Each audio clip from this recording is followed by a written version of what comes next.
When I first moved into the neighborhood, I thought I was stepping into the American dream. Quiet streets, friendly neighbors, and maybe a barbecue or two on the weekends. I quickly realized I had walked straight into a different kind of reality. A reality ruled by one woman, one queen of chaos, Karen. Karen was the HOA president, though I swear she acted more like a sheriff with delusions of grandeur. She didn't just enforce rules, she lived them. Mailboxes had to be exactly 3 shades of gray. Lawn grass couldn't exceed 3 inches, no exceptions. And heaven forbid your flag waved at a slightly wrong angle. On my second day, I got a passive-aggressive note shoved through my door about my welcome mat. Apparently, welcome was too generic. I'll admit I laughed. I mean, who gets upset over a mat? But Karen didn't laugh. She doesn't laugh. She communicates through emails with titles like urgent notice, your property violation is unacceptable. Reading one made me feel like I had just committed an international crime. I started to get the hang of it though. I figured, keep your grass short, don't make waves, and nod politely whenever Karen glided past in her perfectly coordinated pastel ensemble. That's how you survive a Karen, or so I thought. One evening, as I was jogging along the edge of the neighborhood, I noticed something curious. Past the last cul-de-sac, past the no trespassing signs that nobody seemed to actually enforce, there was a stretch of water glinting in the sunset. It wasn't part of the HOA map and it wasn't fenced off. It was a small lake. Crystal clear calm with a tiny dock that looked like it hadn't been used in decades. I stopped dead in my tracks. Something about it made my heart beat a little faster. I didn't know much about property law at the time, but I knew enough to realize that if this lake wasn't part of the HOA, then, well, technically, nobody owned it. Imagine if this were mine, I muttered under my breath, and then I laughed at myself. Of course, Karen would lose her mind if she ever found out. She probably thought the HOA boundaries were the edge of the universe. The idea of a secret lake just outside her grasp was going to ruin her week, no, her month. I spent the next few days scoping it out. From a distance, I watched geese waddle across the water, fish jump for insects, and the light hit the trees in the kind of golden hour glow you only see in those cheesy stock photos. The lake was untouched, serene, and apparently forgotten by the world. I even started calling it my lake in my head, just in my head for now. Meanwhile, life in the neighborhood carried on. Karen held meetings every Wednesday like clockwork, always under the guise of community improvement. In reality, these meetings were more like her personal theater. She'd call people out for leaving a rake in their garage or if a hedge leaned slightly too far to the left. I started bringing snacks just to survive the drama. Popcorn was essential. Watching Karen lecture Mr. Thompson about his irresponsible placement of gnomes was almost cinematic. And yet, even amidst the madness, I couldn't stop thinking about that lake. The peace, the privacy, the simple idea that Karen had zero power over it, it was intoxicating. I'd catch myself daydreaming during HOA meetings, imagining a small dock, maybe a kayak, perhaps even inviting a few brave neighbors to pay a guest fee to swim. My mind raced with possibilities, all of them deliciously chaotic for Karen. Little did I know, just discovering the lake was only the beginning. Because once I decided to act, once I realized I could actually own it, nothing would ever be the same. Karen's obsession with control was about to meet its match, and the sparks were going to fly. After that first glimpse of the lake, I couldn't stop thinking about it. Every morning, I'd lace up my sneakers and accidentally take the long route past the trees until the water came into view. There was something almost magical about it, the kind of place you'd expect in a movie, with sunlight bouncing off the ripples and dragonflies hovering over the surface. And it was completely outside Karen's jurisdiction. I started doing my homework. I pulled up property maps online, ran my finger along the HOA boundaries, and compared them to satellite images. Sure enough, the lake sat just beyond the HOA's control. The edges weren't fenced, there were no private signs, nothing. Legally speaking, it seemed like it was up for grabs. The more I looked, the more ideas flooded my mind. I could almost hear Karen screaming in her high-pitched, performative outrage. "You can't do that, that's part of our community." I laughed out loud one evening, imagining her standing at the edge of the water, clutching her HOA rulebook like it was a shield. But before I let my imagination run too wild, I had to figure out the logistics. Owning a lake wasn't as simple as buying a plot of land for a garden. I needed to know who actually held the title. So I made a few calls to the county's property office, pretending I was just curious about local water rights. The answers were simple and honestly shocking. The lake wasn't owned by anyone. Literally nobody. Decades ago, it had been a small recreational area, but the owners had abandoned it and the county had never reassigned it. In theory, I could buy it, or at least claim the rights with the proper paperwork. I was buzzing with excitement. This wasn't just a lake, it was freedom. A piece of nature untouchable by Karen's obsessive rules.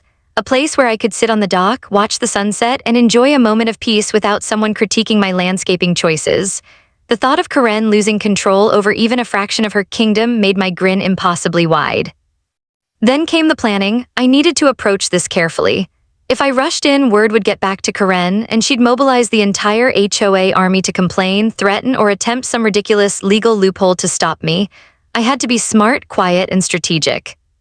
I started researching the legal process for buying abandoned or unclaimed property. I talked to a local real estate attorney who assured me it wasn't as complicated as it seemed. All I needed were proper filings, a title search, and a purchase agreement once the county approved. The fact that Karen couldn't control the process made me feel a little giddy, like I'd discovered a secret cheat code. Meanwhile, I had to scout the lake more thoroughly. I spent early mornings and late evenings walking its perimeter, imagining all the possibilities. Could I build a small dock, a floating platform, maybe even a kayak or paddleboard rental for fun? The possibilities were endless, and each one made Karen's imagined reaction even more delicious.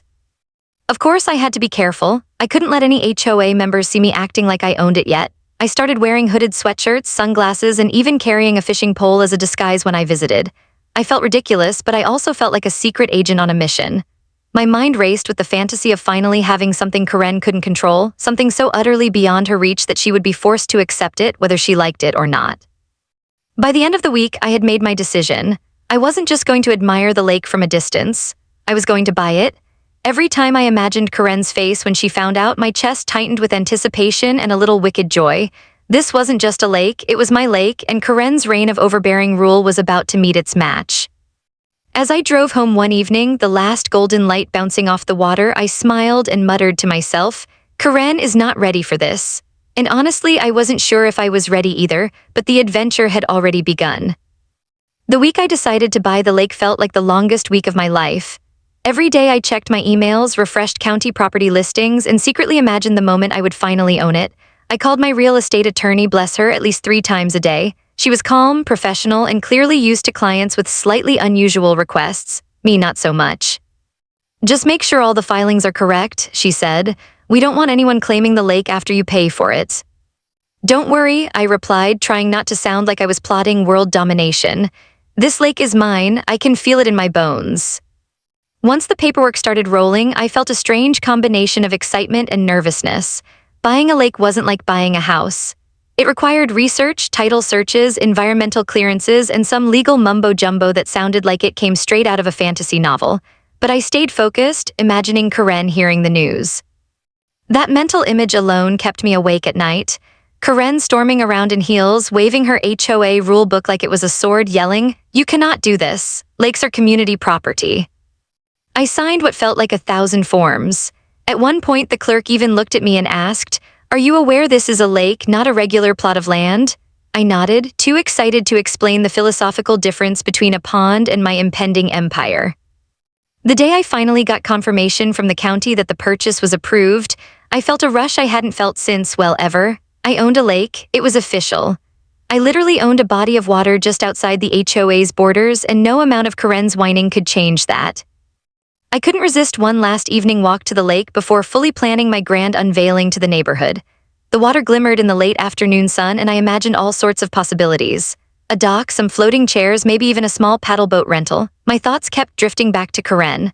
What would she say when she realized she could no longer dictate who had access? How long before she stormed into my driveway with a pen and paper ready to fight me? Because let's be honest, Karen didn't take things lightly. Her definition of fairness was completely tied to control. If she couldn't control it, she didn't want it. And now this little slice of paradise was entirely my control. The very next morning, of course, I saw her car parked a few houses down, lingering in the cul-de-sac. I swear she had a sixth sense. She wasn't even aware I officially owned the lake yet, but somehow she knew something was happening. I waved casually from my porch, and she glared as if I had personally committed the cardinal sin of living. Over the next few days, I kept it low-key. No announcements, no "Hey everyone, I own a lake" signs. I wanted Karen to stew in anticipation. I could almost hear her mental gears turning, the ideas forming and failing in real time. Meanwhile, a few nosy neighbors caught wind of my frequent trips to my lake and began asking questions. I smiled enigmatically, replying, "Oh, just checking on the environment." By the end of the week, the cat was finally out of the bag. I casually mentioned at a neighborhood gathering in the most offhand way possible, "Oh, by the way, I own that lake outside the HOA now." The reaction was instantaneous. Gasps, wide eyes, and a few stifled laughs. Karen, standing near the punch table, froze mid-sip. I swear the punch almost fell out of her hand. She looked like someone had just told her gravity no longer existed. Her face went through a whole range of emotions: shock, outrage, disbelief, and finally, pure simmering rage. I smiled innocently. "Yep, all mine," I said. And as I watched her storm off toward the parking lot, muttering furiously into her phone, I realized this was going to be fun. The calm, quiet neighborhood I thought I had moved into was about to turn into the ultimate playground of petty HOA chaos, and I was sitting in the captain's chair. Little did I know, Karen's reaction was only the beginning. The real fun and the real drama was about to start. It didn't take long for Karen to fully lose it. Within hours of my casual, "By the way, I own the lake" comment at the neighborhood gathering, she was calling, texting, emailing, probably even leaving voicemails through the local HOA secretary, though I hadn't even asked for one. The first email was a masterpiece of rage disguised as formality. Subject line: urgent, immediate action required regarding unauthorized property acquisition. She wrote in all caps, bolded phrases for emphasis, and somehow managed to reference rules that didn't exist. Somewhere in the middle, she demanded that I cease and desist all enjoyment of the water until further notice. I laughed out loud. My neighbors stared. I couldn't help it. Karen was acting like a cartoon villain who had just realized someone stole her treasure map. By that evening, the calls started, one after another, each more frantic than the last. "This is unacceptable. You cannot just— this is our community. You have no right," she screamed. I had to put my phone down because honestly, if I stayed on the line any longer, I was going to start taking notes just to keep track of the absurdity. I decided to check the lake in the late afternoon, mostly for my own amusement. I expected it to be peaceful, maybe a few ducks, some reeds swaying in the wind. What I didn't expect was Karen standing at the far edge, arms crossed, glaring at me like I had personally destroyed her life. "Karen," I said cheerfully, trying not to laugh, "what a surprise to see you here." "This is outrageous," she snapped. "I demand to know how you bought this. This lake is part of the community. You can't just take it for yourself." I tried to keep my tone calm, as if I wasn't about to watch her melt down for the next hour. "Well, technically it's outside HOA property," I said. "I went through all the legal channels. It's officially mine." She paused, blinking as if my words hadn't registered. Then her mouth opened, but nothing came out. She muttered something about exploiting loopholes and illegal acquisition, though I wasn't sure if she actually knew what she meant. The whole scene looked like one of those reality TV meltdowns, only more intense because it involved trees, water, and Karen's tiny fists shaking in disbelief. I took a step closer, hands open in mock innocence. "I'm happy to share for a fee," I said casually, letting the words hang in the air. Karen's eyes went wide, and I swear steam would have come out of her ears if that were physically possible. Over the next few days, her attempts escalated. I found notices pinned to my mailbox demanding access for all residents and threatening legal action. I got phone calls at all hours. One evening, I even caught her sneaking around the lake with a tape measure, muttering about boundaries like she was staking a claim in a Wild West movie. Meanwhile, the neighborhood was buzzing. Some of my neighbors came by to whisper congratulations. Others just shook their heads in disbelief at Karen's antics. I started imagining a future where every weekend involved her plotting, me casually enjoying the lake, and a front row seat to her meltdown. It was almost too perfect. Through it all, I kept my cool. First-person narration helped me process it. She's the HOA president. She's used to rules bending to her will. Now the rules don't apply. She doesn't know how to function in a world she can't control. The suspense in the neighborhood was palpable. Every time someone mentioned the lake, Karen would shoot them a glare that could melt steel.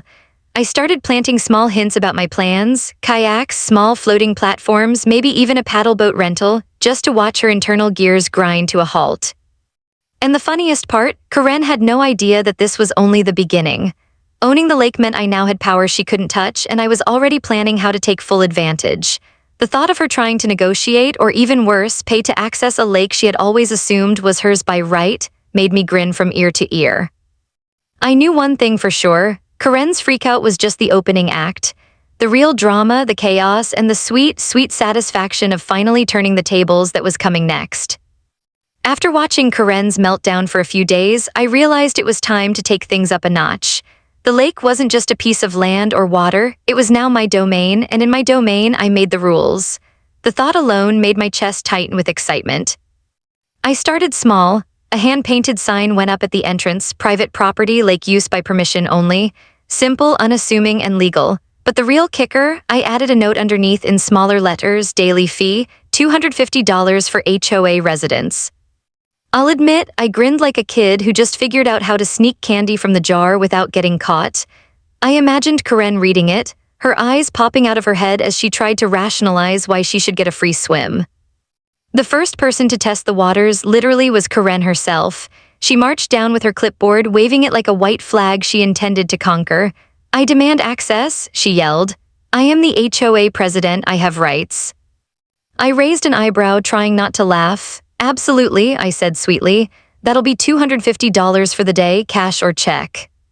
Her face went through a full spectrum of emotions: shock, disbelief, denial, bargaining. "That's outrageous, I should be able to swim without paying." "Technically, you can't swim without paying," I said, keeping my voice calm and collected. "It's my property now. All HOA residents are subject to the same rules." She gasped and muttered something about bylaws, water rights, and legal precedents. I honestly didn't follow all of it, but I nodded sympathetically as if I did. That seemed to make her more frustrated. Over the next few days, other HOA residents began testing the waters, some trying to sneak in, others timidly asking if they could pay to swim. I watched them from a distance with a sense of amusement that's hard to describe. People who had always been so entitled suddenly had to recognize a simple truth: rules only mattered if someone enforced them, and I was the enforcer now. I even started imagining small perks. A kayak here, a floating platform there, maybe a rental paddle boat. Every improvement came with the delightful possibility of extra fees. Karen's reaction to each little upgrade was priceless. She'd show up expecting a free lake day, only to see a brand new sign, a shiny paddleboard, and my smug face. Her jaw would tighten, her hands would tremble, and she'd mutter to herself, "This isn't legal." Humor aside, there was a strategic element. I needed Karen to know she couldn't control this. Every small victory, the $250 fee, the signage, the small improvements, was a psychological win. It was the ultimate slow burn. Karen thrived on control. Depriving her of it, even for something as simple as a lake, was sweet, almost addictive. Meanwhile, the suspense kept building in the neighborhood. Rumors spread like wildfire. People whispered about the lake owner who dared to charge HOA residents. Some cheered me on, others were skeptical, unsure if Karen would find a legal loophole. I just smiled, letting the tension build, knowing that the fun wasn't over yet. Karen's desperation escalated quickly. I got angry emails, frantic voicemails, and one very dramatic visit where she tried to measure the water depth with a yardstick. I told her politely but firmly that the fee applied to everyone, including HOA presidents. She stomped off, muttering, and I couldn't help but chuckle. From a narrative perspective, it was like watching a slow-motion train wreck, terrifying for her, hilarious for me. I knew this was only the beginning. Eventually, she would have to either pay up or continue humiliating herself trying to outsmart a legally purchased lake. Either way, the suspense, the drama, and the humor were all on my side. By the end of the week, I had my own little empire. The lake was mine, Karen was furious, and the neighborhood was buzzing with gossip.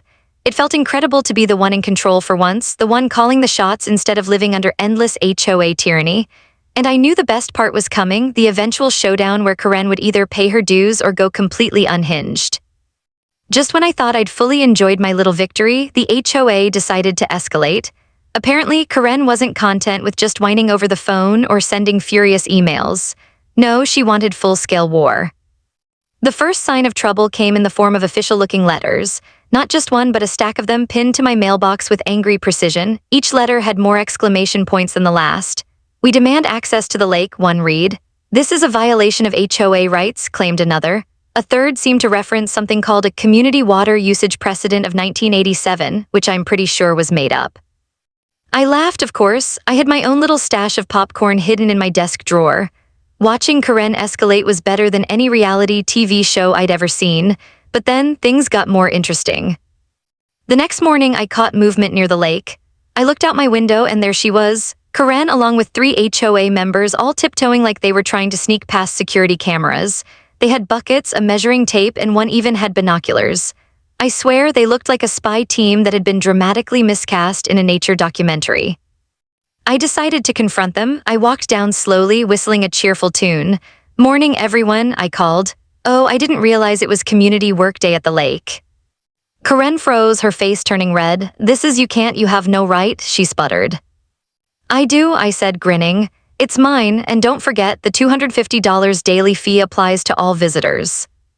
The three HOA members looked at each other, then at Karen and back at me. One muttered, "I think she's serious." Karen's response, she tried to reason with me. "We're the HOA, we make rules for this community, you can't just." "Actually," I interrupted politely, "the HOA rules don't apply outside the HOA boundaries. This lake is private property, legally purchased, I make the rules here." They were flabbergasted. You could see the gears turning in their heads, trying to find a loophole, a technicality, anything, but there was nothing. Legally, they had zero power, and I had full control. Then came the threats, the threats. Emails, phone calls, and even a dramatic visit to my front porch where Karen tried to serve me some official-looking documents she had printed at home. I didn't even open them. I just smiled politely and waved goodbye. If I could see steam coming out of her ears, I swear it would have boiled over. The humor of it all kept me going. Every attempt the HOA made to regain control was more ridiculous than the last. One neighbor even tried to sneak a picnic onto the dock only to get caught mid-step. I told them politely about the fee and they ran away, muttering curses under their breath. Karen's horrified expression as she watched someone pay for the privilege of being outdoors was worth every bit of paperwork I had signed to get this lake. Suspense built daily. Would Karen find a loophole? Would she hire a lawyer who actually understood water rights? Or would she continue to waste time, money, and dignity trying to outsmart a legally purchased lake? Every morning I'd walk past the lake imagining Karen's next move. She was obsessed, frantic, and completely out of her depth. Meanwhile, I started small improvements. A floating dock here, a kayak there, all in plain sight. Every new feature was a reminder that this lake was mine and Karen had no say. By the end of the week, the neighborhood was buzzing. Gossip spread about the lake owner who dared to charge HOA residents. Some secretly cheered me on, others whispered fears that Karen would somehow get revenge. But I knew the truth, she couldn't. Legally, the lake was untouchable. Every email, every desperate phone call, every sneaky visit only reinforced that I had the upper hand. And the best part, Karen's meltdown wasn't over yet. In fact, I had a feeling the real showdown, the moment she either gave in or completely lost it, was just around the corner. The suspense, the drama, and the hilarity were all about to reach their peak. The tension had been building for weeks. Every day I could feel Karen simmering somewhere on the phone, in emails, packing her living room, or glaring at neighbors who dared mention the lake. I knew the final showdown was coming. I just didn't know how dramatic it would be. It arrived one Saturday morning. I was enjoying a peaceful coffee by the lake, watching the water sparkle in the sun, when I saw a convoy of HOA members, led, of course, by Karen, marching down the path. They carried clipboards, cameras, measuring tapes, and what looked like the energy of a small army preparing for battle. Karen was fuming, her hair perfectly coiffed, yet slightly wild from her sheer outrage. She marched straight up to me. "I demand you remove all restrictions immediately," she barked. "This lake is part of the community, and you cannot deny residents access."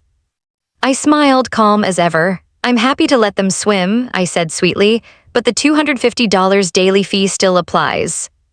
Her reaction was priceless.